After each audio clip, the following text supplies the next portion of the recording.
Hello student, जैसा कि हम लोग सेशन चला रहे हैं क्लास 10th का जो एक चैप्टर है रासायनिक अभिक्रिया समीकरण, इसमें एक लास्ट टॉपिक बचा हुआ है आपका संक्षारण और विकृत गंधिता। जो विकृत गंधिता होता है इसको इंग्लिश में कहते हैं रेंसिडिटी। ठीक है, तो आज यही दो टॉपिक अगर हम कवर कर लेंगे तो ये हमारा जो चैप्टर है वो समाप्त हो जाएगा। अगर आपने इससे पहले का वीडियो नहीं देखा है तो आप लोग वीडियो ज़रूर देखेंगे, इससे आप लोगों को ये चैप्टर समझने में काफ़ी आसानी होगी। देखिए, जो संक्षारण होता है, आप लोगों ने देखा होगा कि लोहा अगर हम कहीं खुले में रख देते हैं तो कुछ समय बाद देखते हैं कि इसमें कुछ लोहे में कुछ इसके बाहर चारों तरफ कोई भूरा कलर का एक सबस्टेंस आकर के इस पर जुड़ जाता है, जिसको हम लोग कहते हैं मूर्छा लग गया या जंग लग गया। क्या बोलते हैं इसको? जंग लग गया, है ना। जंग लगना या मूर्छा लगना भी बोलते हैं, कहीं कहीं मूर्छा लगना। ठीक है, तो ये जो हुआ, ये हुआ क्यों? तो जब लोहा जो था उसको हमने बाहर रखा तो ये बाहर रखने पर ये दो चीज़ों से रिएक्शन करता है। एक तो इसको मिल गया ऑक्सीजन और दूसरा इसको मिल जाता है जल, और यही दोनों जब मिलते हैं तो बना लेता है नमी। और जब नमी किसी भी मेटल पर लग जाए तो वो मेटल जो होता है वो संक्षारण कहलाता है। यानी मेटल पर जब लगेगा तो उस प्रोसेस को हम क्या कहेंगे? संक्षारण, या फिर हम बोलेंगे कोरोजन। ठीक है, अब ऐसा ज़रूरी नहीं कि सिर्फ ये जो मेटल होता है लोहा इसी पर जंग लगता है। जितने भी मेटल होते हैं सब पर जंग लगता है। किसी की रिएक्टिविटी ज़्यादा होती है तो जंग वहाँ ज़्यादा दिखाई देता है, और किसी की रिएक्टिविटी कम होती है तो वहाँ जंग थोड़ा सा टाइम में लगता है। चांदी में भी आप देखेंगे, चांदी अगर लंबे समय तक पहना जाए तो चांदी पर अम्लीयता बढ़ जाने के कारण वो कैसा हो जाता है? काला हो जाता है। ठीक है, तो ये सब कैसे संभव हो पा रहा है? तो ये सब हो पा रहा है नमी के कारण। तो हमको जो मोस्टली पढ़ना है वो लोहे का पढ़ना है कि लोहे में जो जंग लगता है वो कैसे लगता है। तो आई होप आप लोग ये समझ पाएंगे कि संक्षारण क्या होता है। संक्षारण का मतलब ये होता है कि जब कोई धातु नमी से अभिक्रिया करके, ठीक है, और अपने ऊपर एक परत चढ़ा लेती है तो उसी प्रक्रिया को हम लोग क्या कहते हैं? संक्षारण कहते हैं। ठीक है, देखिए ये जो रिएक्शन होता है लोहे पर जंग का लगना, वो कैसे होता है वो मैं आप लोगों को करके दिखाता हूँ। तो आइए समझते हैं कि जो ये लोहे पर जंग लगता है इसकी अभिक्रिया क्या होती है। देखिए, जो लोहे का फार्मूला होता है वो होता है Fe, और जो ऑक्सीजन का फार्मूला होता है वो होता है oxygen O2 gas plus x mole of H2O। पानी की सांद्रता कितनी भी हो सकती है। ठीक है, तो जब ये रिएक्शन करता है तो क्या बनाता है? तो ये बनाएगा Fe2O3 इंटू XH2O। तो ये जो फार्मूला होता है ये होता है आपका जंग का, यानी लोहे पर जब जंग लग जाता है तो फार्मूला इसका ये हो जाता है। ठीक है, यहाँ पर ये आपका लोहा है और ये ऑक्सीजन गैस है।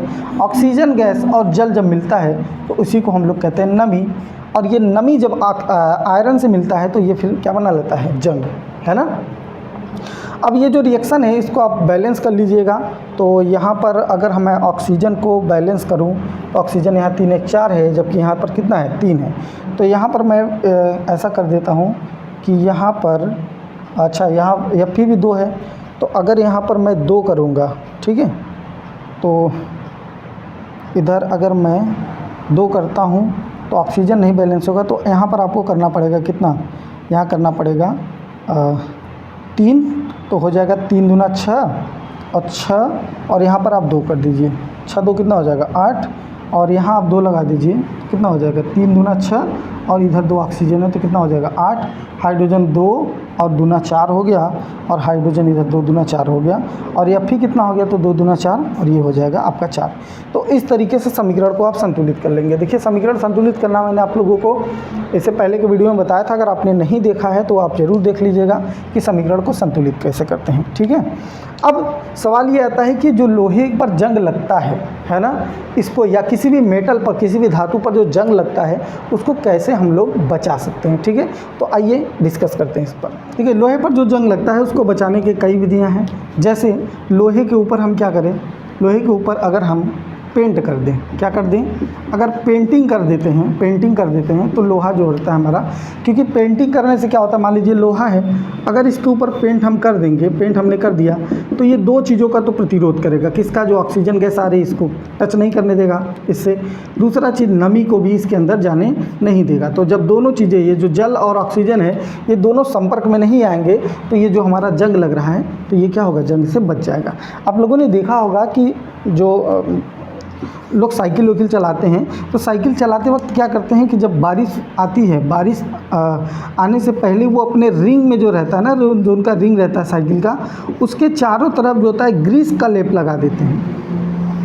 ग्रीस का लेप लगाने से क्या होता है कि पानी जैसे ही इसके ऊपर आएगा तो पानी क्या होगा, छटक जाएगा, यानी पानी से तुरंत ही दूर भागेगा, क्योंकि ग्रीस जो होता है वो क्या करता है, हाइड्रोफोबिक है, यानी जल से बिल्कुल वो दूर ही भागेगा। तो जल जब इसके संपर्क में नहीं आएगा तो ऑक्सीजन भी नहीं आएगी, यानी हमारा क्या होगा, जो हमारा लोहा रहेगा वो हमारा लोहा क्या रहेगा, सुरक्षित रहेगा। ठीक है, तो ये हम इससे बचा सकते हैं। तीसरा चीज़ हम क्या कर सकते हैं, कोई ऐसी विधि लाए जिससे हम रोक पाएँ किसको, जल को और ऑक्सीजन को संपर्क में होने से, किसके, धातु को, यानी जो मेटल है उस धातु को संपर्क अगर नहीं उसका वो संपर्क नहीं करेगा तो निश्चित रूप से वो जंग हमारा नहीं लगेगा। ठीक है, तो एक विधि हो गई पेंट करके, एक विधि हो गई ग्रीसिंग करके। एक विधि ये होती है कि जब हम टीन जो धातु होता है उसका हम क्या करें, लेप लगा दें लोहे पर अगर हम लेप लगा देते हैं, लेप लगाने का मतलब ये है, जैसे मान लीजिए लोहा है और इस लोहे के ऊपर एक परत चढ़ा दे जिसको हम कह रहे हैं टीन, है ना।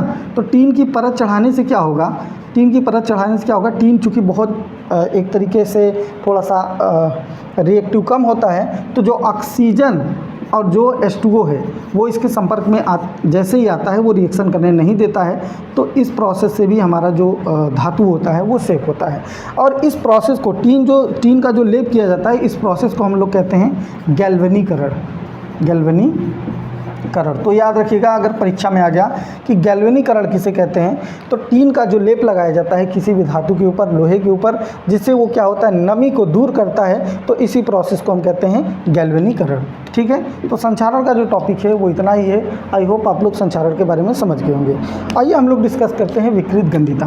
देखिए, विकृत गंधिता जो होती है वो खाद्य पदार्थों के लिए कार्य करती है। खाद्य पदार्थ, तो कौन से खाद्य पदार्थ, तो आप कहेंगे जो ऑयली होते हैं, यानी जो फैटी होते हैं, जो वसा वाले पदार्थ। ठीक है, तो वसा वाले पदार्थ में क्या होता है कि जब इसको हम खुले में रखते हैं तो ये ऑक्सीजन से रिएक्शन करके ऑक्साइड बना लेता है। ठीक है, और ऑक्साइड जैसे ही बनाता है तो आप देखेंगे कि वो जो खाद्य पदार्थ है, जो तेल वाला खाद्य पदार्थ था, उसमें क्या आ जाएगी, गंध आ जाएगी,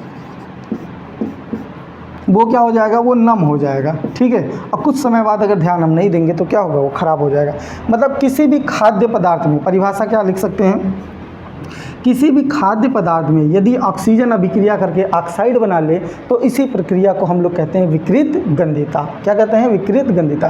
कोई भी खाद्य पदार्थ यदि वो किससे, ऑक्सीजन से, खाद्य पदार्थ अगर किससे रिएक्शन कर ले, ऑक्सीजन से रिएक्शन करके और क्या बना ले, ऑक्साइड बना ले, तो इसी प्रक्रिया को हम लोग कहते हैं विकृत गंधिता। ठीक है, अब ये जो विकृत गंधिता होता है इससे कैसे बचाया जा सकता है, तो सिंपल सी बात है, ये रिएक्शन किससे करे, ऑक्सीजन। तो ऐसा कोई विधि हम लाएं जिससे हम ऑक्सीजन को क्या करें, दूर कर पाए, ताकि जो है हमारा जो खाद्य पदार्थ है वो ख़राब ना हो। तो पहली विधि ये हो सकती है, पहली विधि क्या हो सकती है कि नमी से दूर रखा जाए खाद्य पदार्थ को, नमी से दूर, यानी जो ऑक्सीजन जहाँ पर उसको मिल रहा है, O2 जहाँ पर मिल रहा है, उससे हम क्या करेंगे, इसको दूर रखेंगे, नमी से दूर, ऑक्सीजन जहाँ पर मिल रहा है। ठीक है, ऑक्सीजन यदि मिलेगा तो ऑक्साइड बनाएगा, और ऑक्साइड बनाएगा तो वो कैसे है, दुर्गंध आ जाएगी उसमें और वो चीज़ हमारा ख़राब हो जाएगा। दूसरा प्रोसेस हम ये कर सकते हैं कि फ्रिज में रख सकते हैं इसको। अब कुछ लोग ये सोचेंगे कि सर फ्रिज में तो और नमी होती है, तो और जल्दी ख़राब होना चाहिए। तो देखिए, जो खाद्य पदार्थ होता है ना, हमने कहा ऑक्सीजन से रिएक्शन करके ये ऑक्साइड बनाता है।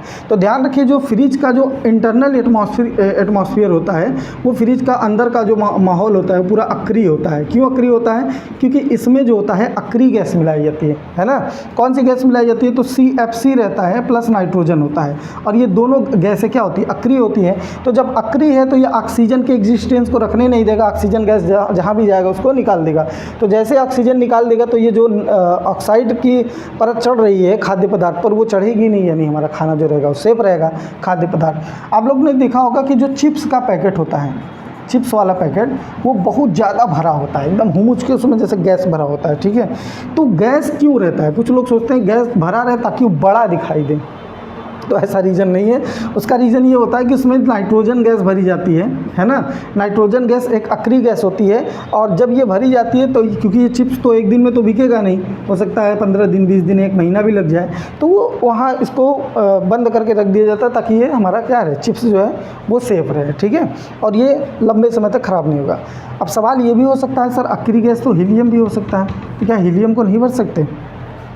बिल्कुल हीलियम को भी भरा जा सकता है, लेकिन हीलियम जो होता है ये इसकी गंध होती है, तो अगर इस गैस को हम इसमें डालेंगे तो क्या करेगा, ये गंध पैदा करेगा, जिससे ये आपका स्वाद में क्या रहेगा, स्वाद में अच्छा नहीं आएगा, तो इसकी मार्केटिंग जो है वो नहीं हो पाएगी। इसलिए इसमें कौन सा गैस मिलाते हैं? इसलिए इसमें नाइट्रोजन गैस मिलाया जाता है, ताकि ये जो खाद्य पदार्थ है इसको हम लोग क्या करें, ख़राब होने से बचा सके, ठीक है। तो मुझे उम्मीद है कि जो विकृत गंधिता है और जो संक्षारण है ये आप लोगों को समझ में आया होगा। एक बार फिर से तुरंत क्विक रिवीजन कर लेते हैं। संक्षारण क्या होता है? जब किसी धातु की छड़ या किसी भी धातु पर, है ना, नमी की परत, ऑक्सीजन और H2O इसकी परत चढ़ जाए तो वो धातु जो होता है वो क्या कहलाता है? संक्षारण कहलाता है। जैसे लोहे में जंग का लगना, लोहे में जंग का जो लगना होता है, रिएक्शन अभी मैंने बताया कि लोहा ऑक्सीजन और किससे, और जो जल होता है उससे रिएक्शन करके Fe2O3 बनाएगा, और Fe2O3 जो रहेगा वही हमारा क्या है, वो हमारा जो है, और उसमें H2O भी जुड़ेगा तो वो हमारा संक्षारण कहलाएगा, ठीक है। विकृत गंधिता क्या होती है? किसी भी खाद्य पदार्थ, जो वसा वाले खाद्य पदार्थ होते हैं, यदि उसमें ऑक्सीजन रिएक्शन कर ले तो ऑक्साइड बना लेगा, और ऑक्साइड अगर बना ले रहा है तो क्या होगा, वो नम हो जाएगा, यानी वो उसमें गंध पैदा हो जाएगी, वो खराब हो जाएगा। बचाने के क्या क्या उपाय हैं? तो देखिए, नमी से दूर रखिए जहाँ पर ऑक्सीजन हो। दूसरा चीज़, हम इसमें फ्रिज में रख सकते हैं। फ्रिज में नमी तो होती है लेकिन अक्रियता नहीं, जो है इसमें ऑक्सीजन नहीं होता, क्योंकि उसमें अक्री गैस भरा जाता है, तो वो रिएक्शन करने नहीं देगा, इसलिए हमारा क्या होता है, खाना जो होता है सेफ होता है, ठीक है। तीसरा मैंने बताया, चिप्स के पैकेट में नाइट्रोजन गैस भरी जाती है, ताकि नाइट्रोजन गैस जो है रिएक्शन नहीं करने देगा, और लंबे समय तक हमारा जो खाद्य पदार्थ है, क्योंकि वो ऑयली रहता है, तेली रहता है, तो वो हमारा क्या रहता है, सेफ रहता है। इसमें हीलियम क्यों नहीं भरते? क्योंकि हीलियम का जो होता है गंध होता है, अगर हीलियम इसमें भर देंगे, अक्री है लेकिन फिर भी ये स्वाद में क्या होगा, ख़राब हो जाएगा। तो स्वाद में ख़राब हो जाएगा मतलब इसको हम यूज़ नहीं कर पाएंगे, इसलिए जो होता है इसका प्रयोग नहीं किया जाता। तो उम्मीद है कि आप लोगों को ये टॉपिक समझ में आया। तो ये चैप्टर जो होता है एक तरीके से पूरा समाप्त हो गया है।